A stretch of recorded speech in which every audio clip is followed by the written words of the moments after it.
யாராவது சொன்னாக்க யாரைன்னு சொல்லுங்க, யார பேசணும், அவரை பேசணுமா? நிஜமா கோச்சுக்குறாரோன்ட்டு ஒரு தவறுன்னு தெரிஞ்சும் பேச முடியல. கரண்டை தொட்டால் சாக்கடிக்காது, கரண்ட் பிள்ளை தட்டாலே சாக்கடிக்காது பேசினாரா இல்லையா?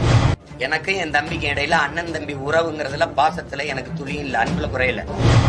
ஒரு அண்ணனா தம்பிக்கு சொல்ல வேண்டிய கடமை இருக்குல்ல, இப்ப நேரம் சந்திச்சு பேச முடியல, அதனால சொல்றேன் இதெல்லாம் தவறா இருக்கு அப்படின்னு நம்ம சொல்ல முடியும். அப்ப இல்ல இல்ல அப்படித்தானா, சரி அப்படிதான். இது வலிமையாக வந்த ஒரு தலைவர் எங்க ஐயா மருத்துவர் ராமதாஸ், அதுக்கப்புறம் எங்க அண்ணன் திருமாவளவன், அதுக்கப்புறம் வந்து ஐயா எங்க அண்ணன் வைக்கம், அதுக்கப்புறம் ஐயா விஜயகாந்த். எல்லாரும் என்ன நாங்க அந்த மாதிரி ஒரு கோட்பாட்டை வைக்கும் போது எதிர்கேள்வி வருமா வராதா அது எப்படின்னு ஆய்வு செய்து வைக்கணும். இல்லைன்னா அப்படி சொல்லும் போது இப்ப நான் அண்ணங்கிறனால செல்லமா கேள்வி வைக்கிறேன், நீங்க ஒன்னும் பேச மாட்டீங்க. நான் பேசிக்கிட்டே இருக்கலாம், இன்னைக்கு மாலை வரைக்கும் பேசிட்டு இருக்கலாம், அதுக்கே நேரம் பத்தாது. சொல்லிக்கிட்டே இருக்கட்டா?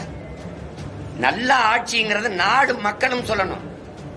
அதுக்கு ஒரு தலைவர் தான் சுந்தரம்னு ஒரு இயக்குனர் வந்து நாம செய்த சாதனைகள்லாம் நீ படமா எடுத்து போட்டு காட்டலாம், திரையரங்குல நீசுரியல் மாதிரி வெளியிடலாம் ஐயா அப்படின்னா. அப்படியா?